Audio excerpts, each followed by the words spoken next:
The village of Tisaleo in southern Ecuador may look peaceful to you, and technically, it is. But it sure as hell wouldn't be if it was terrorized by a cannibalistic paramilitary unit, which at least theoretically could take over this close-knit village at any moment. We sent Nic Moss to the town that could someday, hypothetically, be taken hostage by militant cannibals. So I just got to the center of Tisaleo, and it's already pretty clear how dangerous this place would be if cannibal militants stormed out of the jungle with hatchets and knives, slashing throats at random.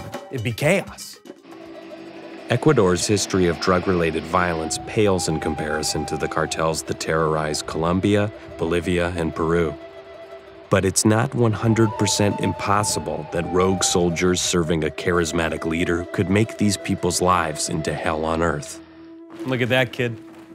He'd be radicalized by the militants in days.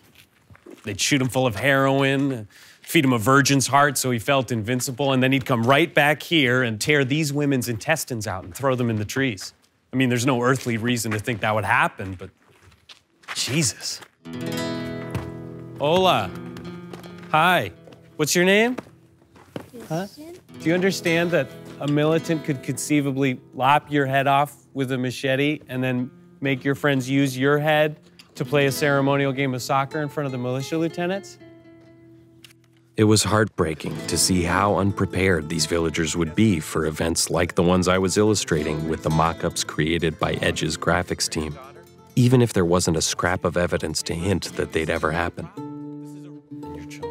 I spoke to Manuela Velez, a mother of 3, and showed her what it would be like if men came for her kids under the shadow of this fucked up, completely speculative threat.